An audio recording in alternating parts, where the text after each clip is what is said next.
So with the Canon R5c, a lot of the conversation around the launch of this camera has been to do with image stabilization.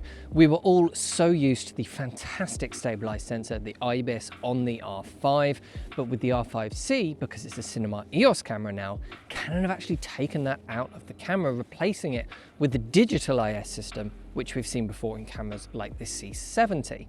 Now, they say this is because of high-end video production.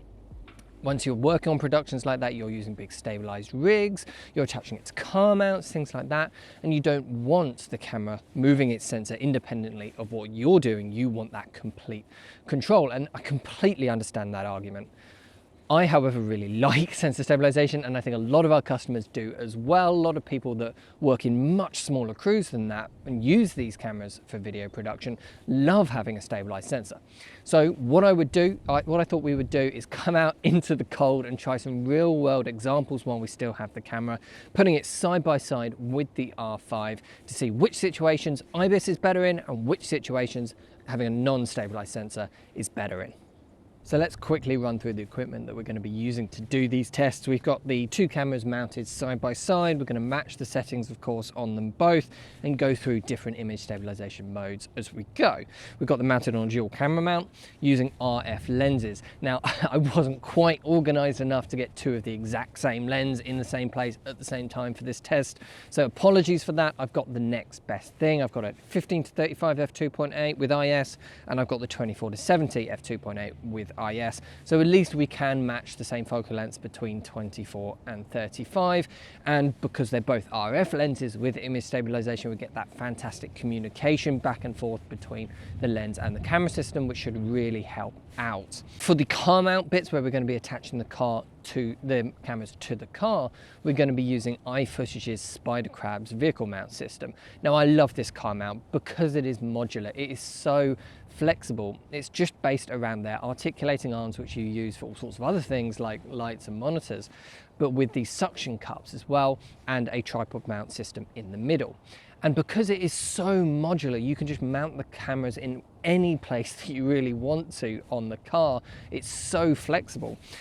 For example, with this rig, I'm not even going to use the tripod mount in the middle. I'm going to mount the arms directly to this dual camera system that I've got here, which is just something I couldn't do with any other camera mount. So let's look at those tests and then we'll go through them once we're back in the warm in the studio.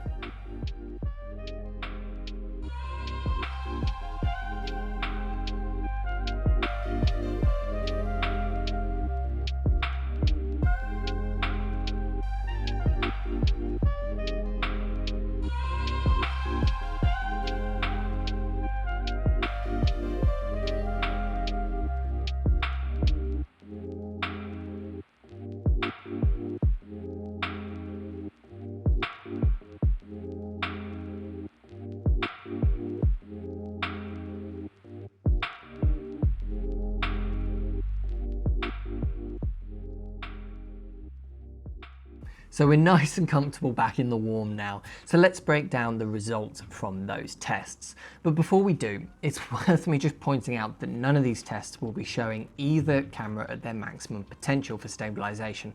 Awkwardly holding the cameras out in front of me like that is just not the way to get the steadiest results in any way, shape or form, especially on a cold day where I'm probably quite tense and a little shivery anyway. So keep in mind, you'll be able to get either camera looking much more stable by holding it properly, either out in front of you, braced properly, or maybe up to your eye with the EVF, for example. So let's start with this simple shot of the building. It's handheld, but with no movement. This is digital IS on the R5c and IBIS with an RF lens on the R5. And this is one I was just expecting the R5 to completely win hands down. But you can actually really see that corner wobble on the building. It's quite distracting and to me makes it look like the shot is moving much more on the R5. There's definitely some movement on the R5c, but it's just not as distracting as it is on the R5. This test really surprised me, but I think I do prefer the digital IS here. This walking shot of just the building is interesting as well. The R5 is winning here hands down. The digital IS looks much shakier. However, neither will fool people into thinking that they're a gimbal move, and the R5 is still really showing that corner wobble now that we're walking. Following a person shows the same results. The R5 is definitely more stable here, and when you're concentrating on looking just at Sergey, it feels pretty smooth. But there is definitely still that corner wobble going on.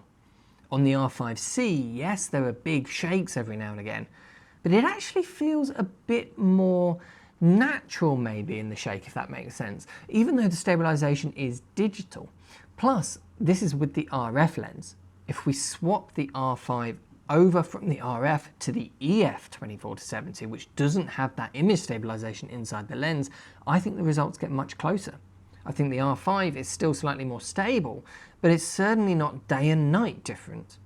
And of course the R5 still has that corner wobble issue, which keeps cropping up. Let's now look at perhaps the most talked about example of when having a stabilized sensor is actually a disadvantage, and that's using it in a car rig. And I appreciate that this is a fairly niche use case. It's certainly not something that every customer of ours does every single day, but it does show the difference between the two systems pretty well when you really have to push them.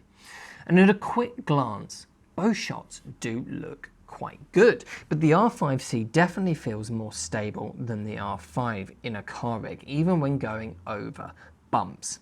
And this is because the sensor is effectively attached to the car. So as the car moves, the sensor moves with it. So the outside world will move more outside of the window, but the bits that we really care about, the car and me driving in this shot, stay in place. On the R5, the sensor is moving to try and correct for any shakes and movements that the camera detects, and you can't do anything about that.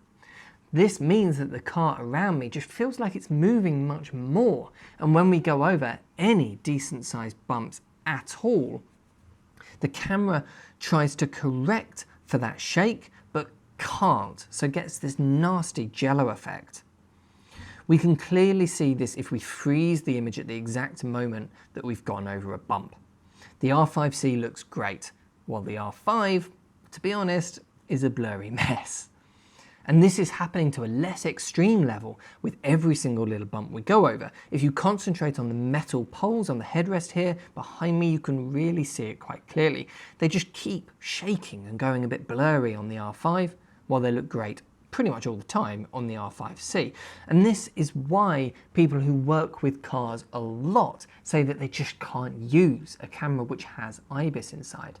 It's something that I've heard customers come up with again and again over the years, but I've never actually tried it for myself until this test, so it's been good for me to see in person.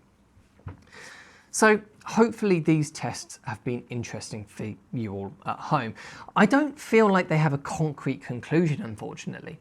The R5 does look more stable when handheld because of its IBIS, but it has corner wobble issues.